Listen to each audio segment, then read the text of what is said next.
Welcome to Island Crimes and Mysteries. And now, it's time to join your host Nules for another episode.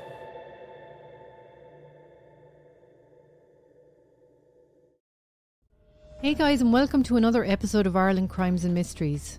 I want to thank you for joining me today, and if you're a returning listener, I want to say a big thank you for your continued support. If this is your first time listening to my podcast, welcome. It's great to have you on board. So without further ado, let's get started on today's story. Please be advised that in this podcast we will be talking about sexual assault, which some viewers might find upsetting.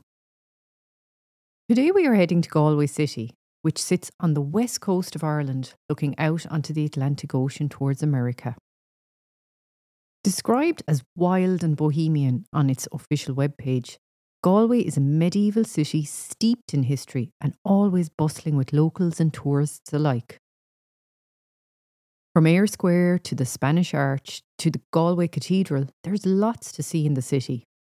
William Butler Yeats once described Galway as the Venice of the West because of its beauty. The city is alive with vibrancy, and modern-day Galway is a cultural hub for artists and musicians alike, with its quaint city streets, great pubs and restaurants and buzzing nightlife.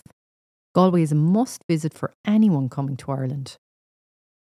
Not only that, but when you arrive in Galway, you have Connemara on your doorstep. Part of the wild Atlantic Way, Connemara, with its savage beauty, as Oscar Wilde once said, has a beauty like no other. Miles and miles of unspoilt landscape that will take your breath away. Then you have the Cliffs of Moher, one of the top attractions in the country. An 8-kilometre stretch of jagged cliff that stretches along the coastline with stunning views as far as the eye can see. And if island living is your thing, a trip to the Aran Islands is a must. 3 islands of 7 islands off the west coast. Inishmore, the largest of the 3 islands, Inishman and Inishere, where you can experience real island living, listen to Irish being spoken by the locals and partake in many activities on the islands, like cycling, horse riding or walking, and take in the breathtaking scenery. After your active day, you can then relax with a nice meal followed by a pint in the local pubs and listen to some traditional Irish music and chat with the locals in Irish or in English, whichever takes your fancy. All in all, Galway City and County, along with its neighbouring counties of Mayo and Clare, have lots to offer and something for all tastes, for anyone considering a visit. And it is here in Galway that we would find 17-year-old Manuela Riedo in October of 2007. Manuela, who was born on the 5th of November 1989, was the only child of Hans Peter and Arlette Riedo and came from the rural village of Hinterkappelen in Switzerland. After finishing school, Manuela went on to study business and social administration at the college in the city of Freiburg, about 30 minutes from her home, where she attended classes 2 days a week. She was in her first year. She was in Ireland as part of her studies after having completed a work placement in Switzerland with a social outreach service that helped prisoners reintegrate into society. She really enjoyed this work. Her manager on her work placement describing Manuela as empathetic, professional, with a good sense of humour. She hoped to study languages as she wanted to become a tour guide. She had applied during the summer of 2007 to do a hotel management and hospitality degree in a college in the United States. And while she was there, she would also improve her English speaking skills. Being an only child, the family were extremely close and her parents were so proud of everything Manuela had achieved so far in her 17 years. She loved music and especially loved the song 1973 by James Blunt. She also loved to dance and played ice hockey. She was no doubt really looking forward to being in Ireland and learning about the Irish culture. A fantastic adventure for any 17-year-old. Manuela, along with 43 other students and 2 teachers, were in Galway, Ireland as part of her studies and enrolled in a 2-week English language course. She was staying with a family in Renmore, a suburb of Galway City. She was attending a language centre in Bridge Mills, which was in the city centre, along with 6 other students. while the remaining students were split between 2 other language centres in the city. On Monday, the 8th of October 2007, Manuela left her host family's house between 7 and 7:30 p.m. that evening to meet up with some of the other students and teachers at the King's Head pub in the city. The teachers wanted to make sure everyone was settling in okay and to find out if they had any issues that needed addressing. It was not compulsory that the students attended, so no one thought it was odd when Manuela did not turn up. But concerns did arise when she failed to turn up for her classes the following morning, and her teachers reported her missing after several unanswered calls to her mobile. That morning, a body had been found by a member of the public on an embankment near a walkway alongside the railway tracks on one side and a lock on the other that connected Renmore to the train station in the city. This body would later be identified as Manuela by her teacher. She had been in Galway for a total of 3 days and was just weeks away from her 18th birthday on the 5th of November. Immediately, the area surrounding where the remains had been found were cordoned off by Gardaí, and members of the Technical Bureau began a detailed examination of the area. And Gardaí interviewed locals and people who regularly used the path to see if there was anything out of the ordinary that had been seen. House-to-house inquiries were also commenced. Dr. Mary Cassidy, the state pathologist, arrived at the scene and would be there for 3 hours. Manuela's remains were then removed to Galway Hospital for a post-mortem. Gardaí then had the unenviable task of notifying Swiss authorities so they could inform her parents back in her home village that their only child had died. Swiss police arrived at their home at 2 a.m. to give them the devastating news. There were 50 Gardaí assigned to Manuela's case from the start. They began by interviewing all the host families. A photo of Manuela, which had been taken while she was in Ireland, was released to the public on the Thursday, and a vigil at the request of the Galway Language Centre was held later that evening in the Augustinian Church in the city. The church was packed with her fellow students and teachers, and all the host families were in attendance, as well as many members of the public. A book of condolence was also opened. Manuela's murder had horrified the people of Galway and the country as a whole. That a young girl visiting the country was murdered hit people hard.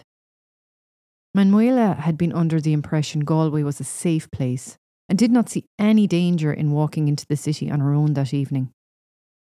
The other students who had travelled with Manuela were removed from their host families and all brought to a local hotel so they could all be together. Each and every one of them severely affected by what had happened. They would receive counselling on their return to Switzerland. Having originally meant to be here for 2 weeks, the students returned home that Friday. Her parents were so distraught by the news, they were unable to immediately make the journey to Galway. With the help of her fellow students, the Gardaí were able to put together a picture of Manuela's movements over the last few days. The detective in charge stating he was happy with how the investigation was progressing. On the Sunday after Manuela's murder, an appeal for information was read out by the priests at all the local churches during Sunday Mass, with Gardaí describing Manuela as 5'4", of average build and brown shoulder-length hair. She was wearing on the evening of her murder a long black coat with a red cardigan, grey top and grey jeans with black suede boots and a large black handbag with cherry patrons on the bag. Superintendent Tom Curley stated in a press conference all items found near the scene were being forensically analysed, as well as samples taken from Manuela during her autopsy that had been sent for DNA analysis. All the students in her class had voluntarily given DNA samples, but as of yet, he said DNA found at the scene had not yet been identified. They were awaiting results from comparisons to known sexual offenders in the area. He said if no match was forthcoming, they would have to extend the voluntary sample collection. He also stated that her autopsy results showed that Manuela had died from asphyxiation. There had been 2 sexual assaults in the area not long before Manuela's murder, but Gardaí were confident that the crimes were not linked. The day after the press conference, Gardaí issued another appeal asking people to specifically take note if anyone they knew had a change in their behaviour over the course of the last week. For example, they said, this change could include drinking more or taking drugs, missing work, or leaving the area without explanation, appearing unusually nervous or anxious to their family and friends, or trying to change their appearance. The spokesperson for the Gardaí said they were particularly interested in talking to anyone who was on the path between 7:15 p.m. and 8 p.m. that evening of the murder, saying they felt some witnesses had not come forward yet, maybe through fear or that they just were too traumatised. On Tuesday, the 16th of October, Manuela's body was repatriated to her home country of Switzerland, accompanied by a Swiss diplomat and Gardaí. Back in Galway, the investigation continued, with Gardaí going through CCTV footage from the city centre, as well as the train station.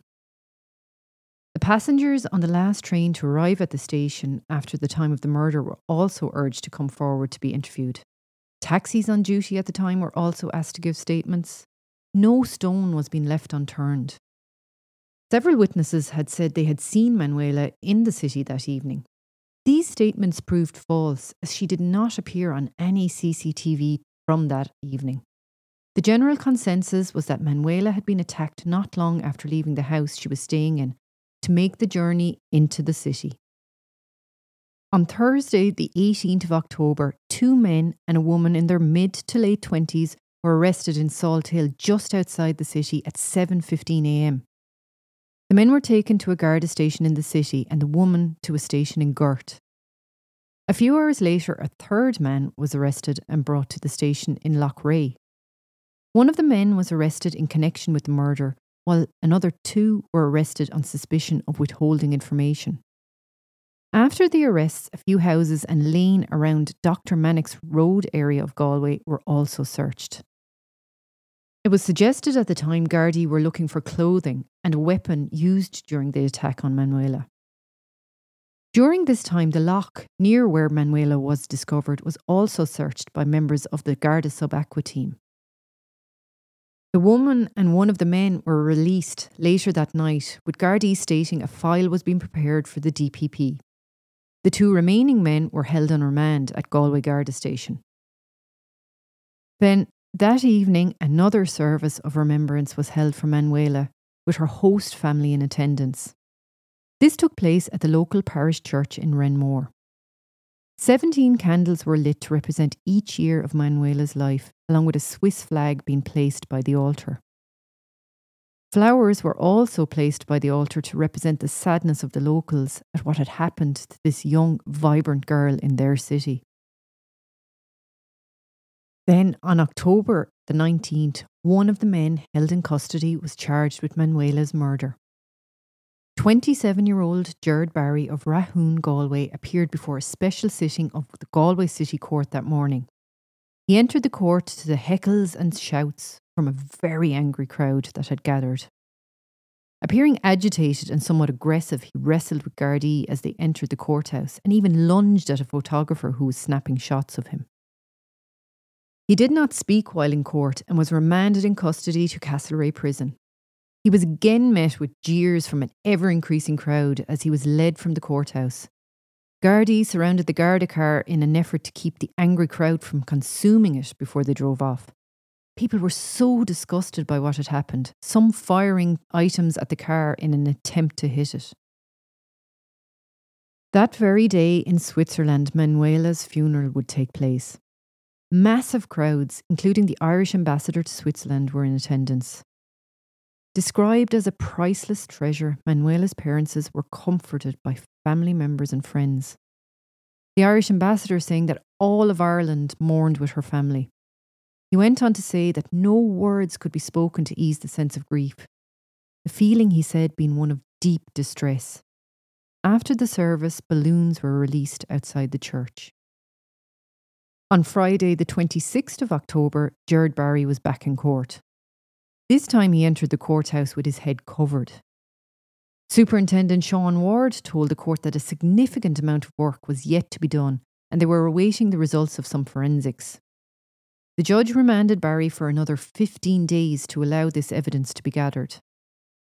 It would be again extended to the 17th of December. Barry would, however, in the intervening time, be in court again on the 19th of November on a separate charge of assaulting a Garda and breaching the peace on the 31st of March 2007 in Eyre Square, Galway. On Tuesday, the 8th of January 2008, Manuela's parents arrived in Galway at the invitation of the Gardaí. The Gardaí wanted to bring them up to speed on the investigation so far. They would also visit the spot where Manuela was discovered and lay flowers, spending around 20 minutes there.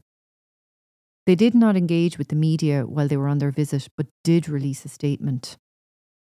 They thanked everyone who wrote to them, sent flowers, or had masses said, saying it was a great source of comfort to them as they grieved. They thanked all the Irish people who attended Manuela's funeral, lit candles, and those who prayed for her family. They said they hoped justice would prevail for Manuela.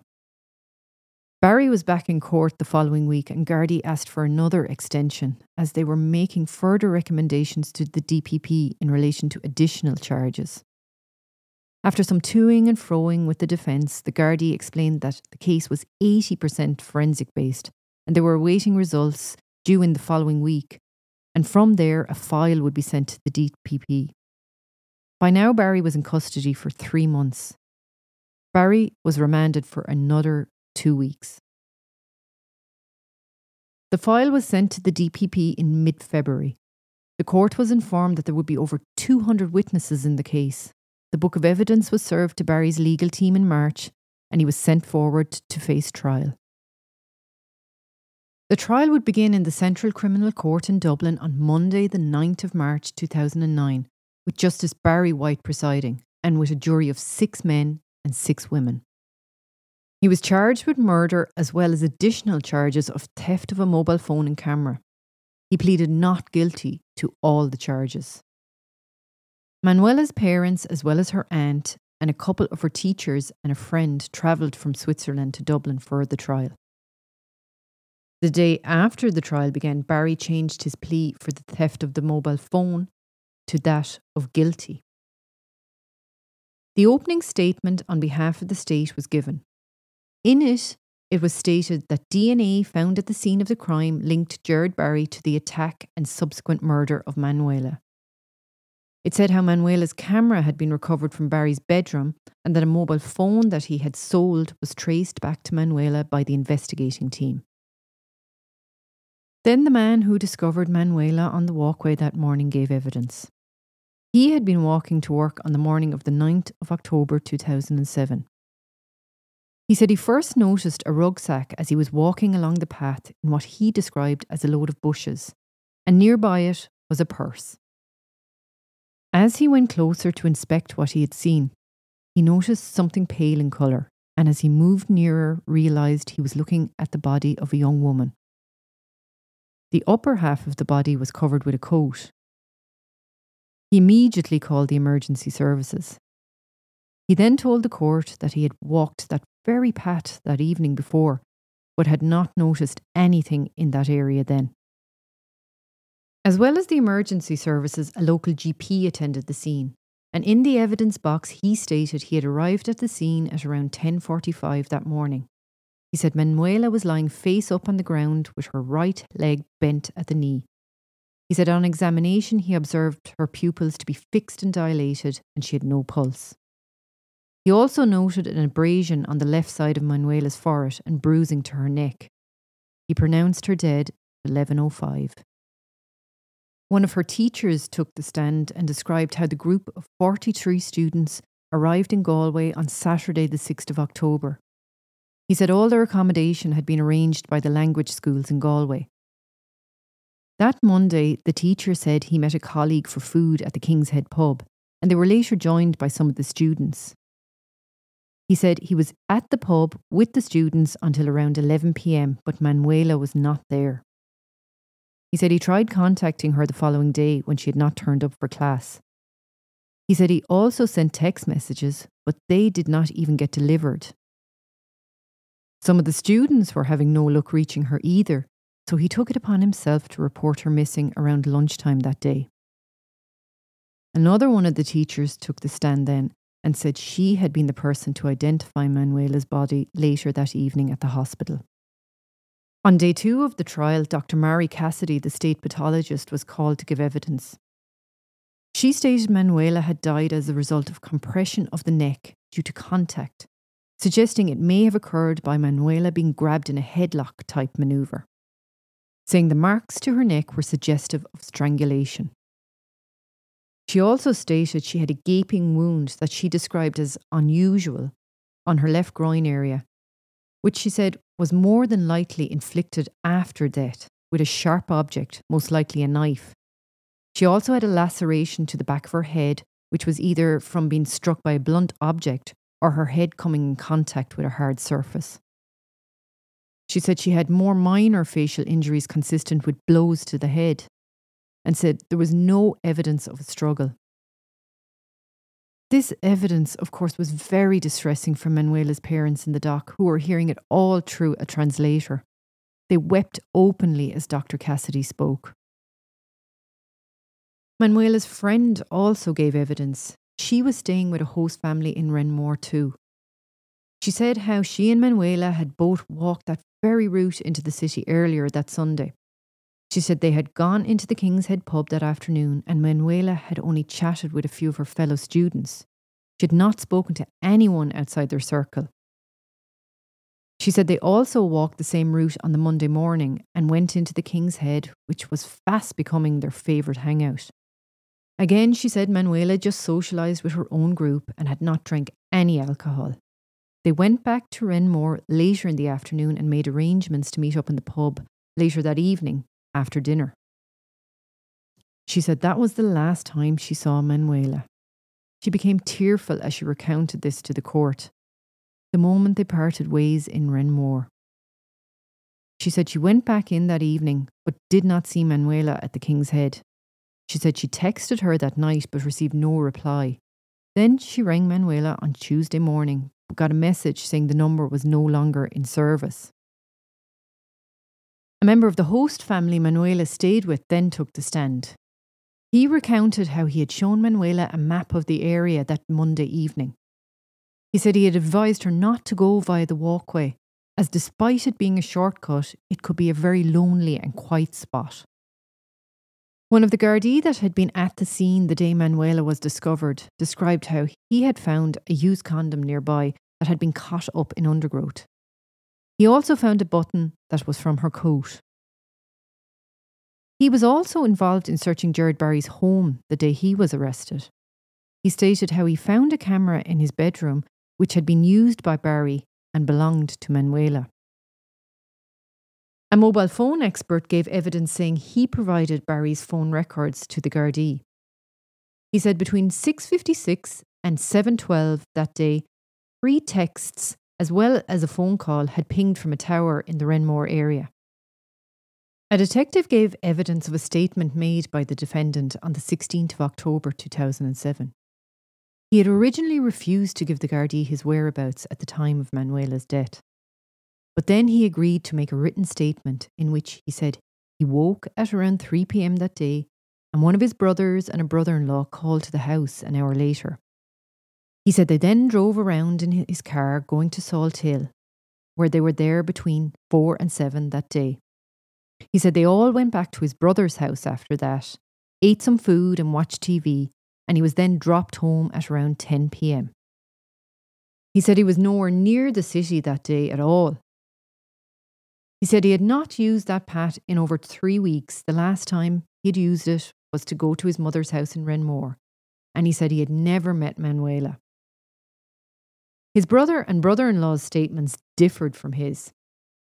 They said they were driving around when he called at around 8 p.m. for them to pick him up, and they collected him outside a Supermax at the bottom of Shop Street, saying he appeared normal when they picked him up. CCTV showed Barry walking towards the junction of Cross Street at 8:27 p.m. He was wearing a red jacket, a black hat and carrying a black plastic bag.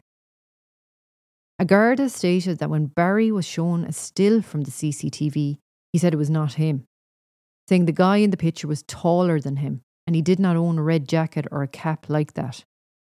He denied owning the camera, saying he never saw it in his life. Barry's sister would later testify that he did indeed own a similar red jacket and a cap, like the one in the CCTV. A forensic scientist told the court how a single male DNA profile had been made from the contents of the used condom found at the scene, and swabs taken from Barry by Gardaí had matched with it. She said the outside of the condom had both Barry's and Manuela's DNA present. A Garda that had interviewed Barry stated that when he asked during the interview how his DNA was in the condom, he replied he had no idea how it got there. The man who bought Manuela's mobile phone off Barry then gave evidence that he had purchased the Sony Ericsson phone on the 17th of October 2007 for €30 at Barry's home. He sold the phone on to a butcher in Spiddal later that evening. The butcher then gave evidence and agreed that he had bought the phone. He went on to say that he found texts on the phone that were not in English. He then gave the phone to his brother before another member of the family finally handed the phone into Gardaí. Eventually, Manuela's mother took the stand. She said Manuela had bought the phone a week before she left for Ireland. She had confirmed it was Manuela's phone when she met with Gardaí in January of 2008. She also said that they had been shown an Olympus camera, which she said had been given to Manuela by her uncle. On March the 18th, Barry took the stand, as it was the defence's turn. He answered questions from his lead counsel. He now gave a completely different story to the one he had given Gardaí. He was now saying he met Manuela at a shop near Renmore just after 7 p.m. that evening, after she stopped to ask him the time. He said they got chatting and he was asking her where she was from and how long she was staying in Ireland for. He said she had told him she was heading into town to meet friends, and he then told her about the shortcut. He walked a bit of the way with her and then pointed out to her the rest of the pathway. He said she headed off then and he sat down and rolled a joint. He said she then came back and asked him if he was heading into town. He offered her the joint, but she refused. He said they then started to kiss and then went on to have sex, after which she said to him she better go into town and meet her friends. He said he tried to convince her to stay and grabbed her from behind. He said she then went limp and slumped over. He began to panic when she did not respond, so he covered her with a coat. He said he then threw her clothes into some bushes as well as her bag. But as he threw the bag, the phone and the camera fell out. He decided to take them, but he could not explain why. When asked why he did not ring 999, he said he did not know why either, saying he just panicked. He said he had lied to Gardaí in his statement and interviews, hoping the whole situation would just go away. Then it was the prosecution's turn to question him. He was asked to explain about the button torn from Manuela's coat. He could not. The prosecution asked him had he met her on the walkway and dragged her over the wall. He disagreed with this statement. He had no answer for most of the questions put to him by the prosecution, but did agree had her in a hold that could be described as a headlock and said her face had gone red. He could not explain any of the other injuries she had sustained, like the bang to the back of her head, saying it may have happened when she flopped over to the ground. He denied slapping her or forcing her to take her clothes off. He also denied using a knife. He said he knew nothing about the laceration to her groin area. The prosecution suggested to him that he had attacked her, then murdered her. He kept saying it was an accident and he did not mean to cause her any harm. The defence then brought in the state pathologist for Northern Ireland to question Dr. Mary Cassidy's findings. He said he disagreed with Dr. Cassidy's conclusion about the wound on Manuela's groin. He was of the opinion it could not be ruled out that it was an animal that had caused the wound. Closing statements were then heard. The prosecution spoke about how Barry had lied to the Gardaí about his whereabouts, stating DNA and phone records told a different story, placing him right at the scene. He had then held her in a headlock, which resulted in her death. All the evidence suggested Gerard Barry was indeed the person who killed Manuela Riedo. The defence arguing that the evidence did not prove Barry intended to kill Manuela, saying it was an accident. They said he accepted responsibility, but it was not intentional. They even went as far as to say that he would not have kept anything from the scene if he had intentionally murdered her. The defence barrister describing Barry as an extremely incompetent individual. He went on to say that the only verdict in this case for the jury was manslaughter.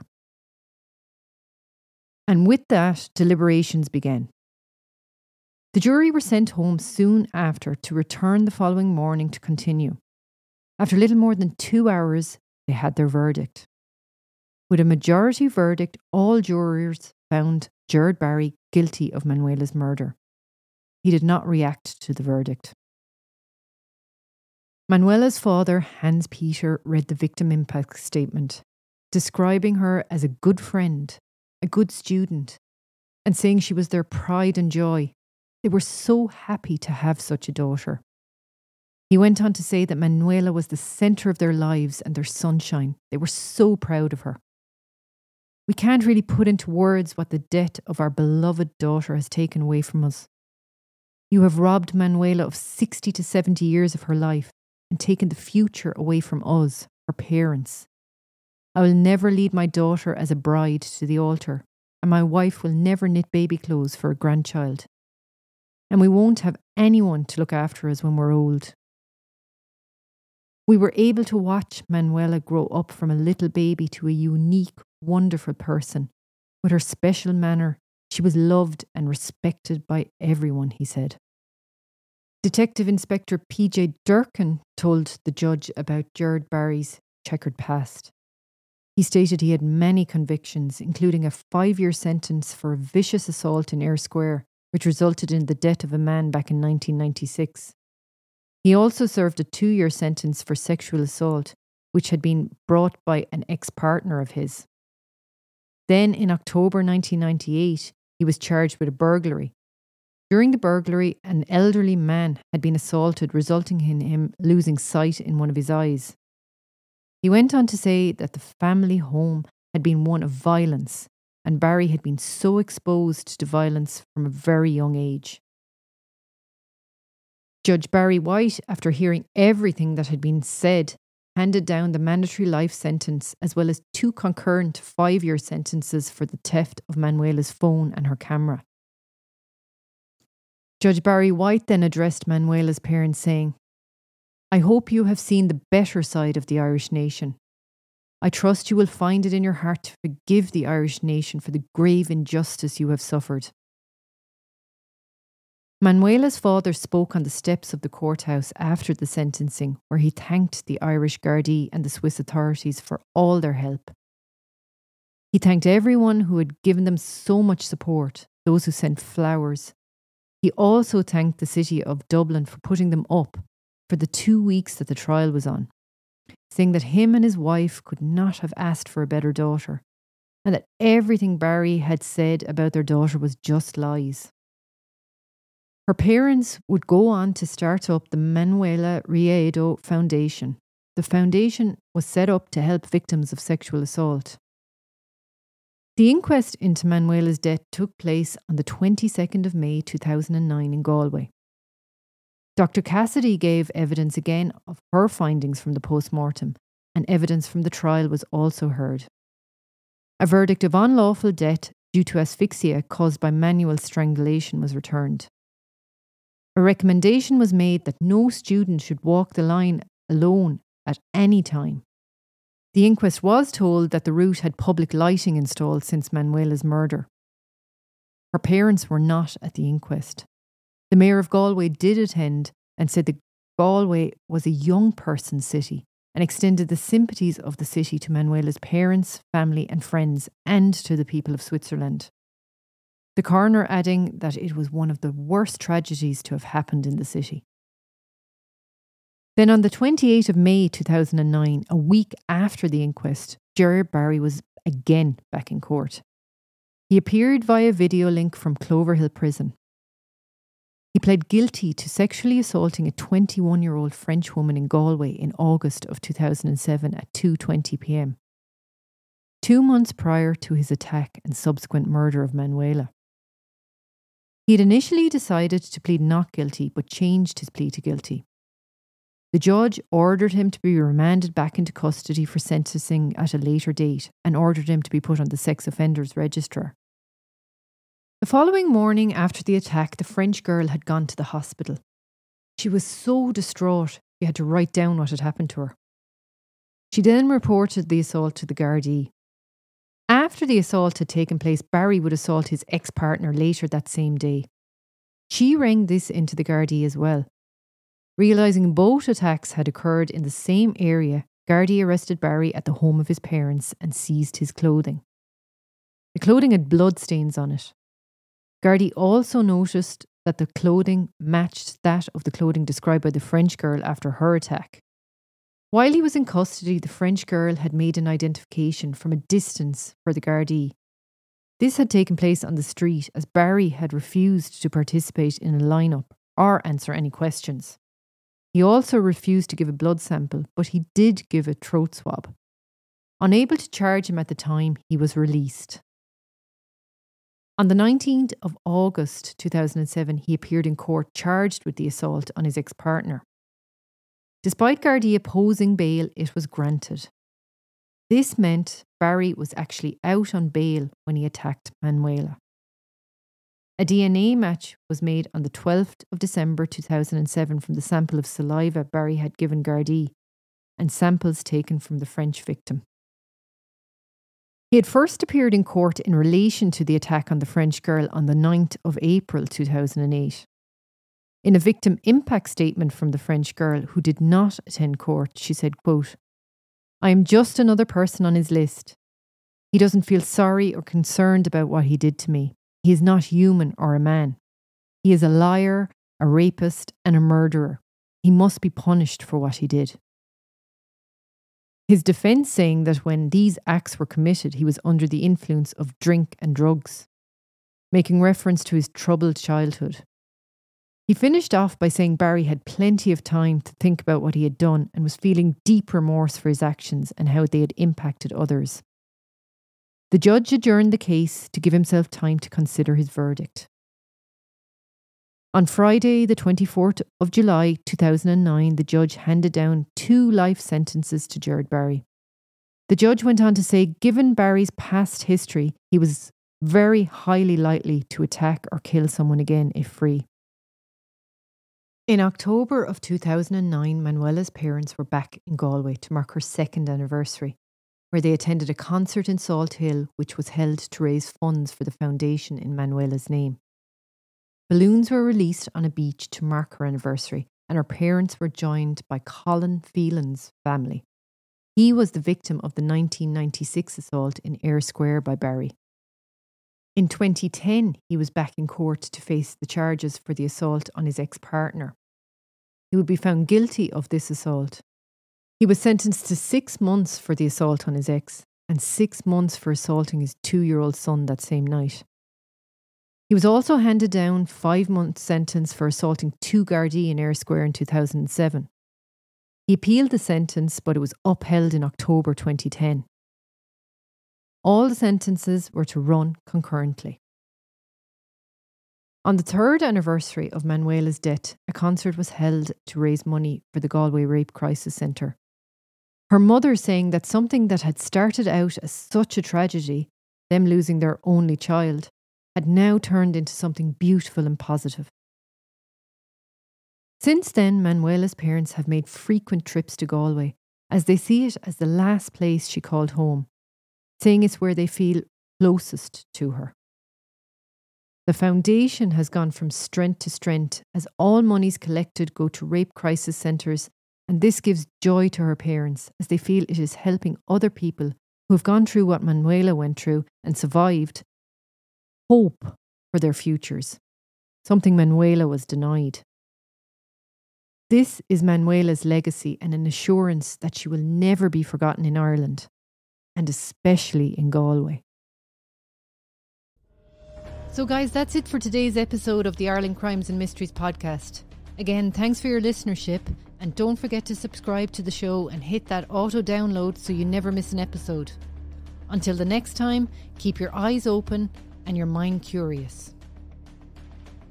This podcast has been compiled from information gathered in the public sphere, like news articles, documentaries, and open source material that can be found on the web.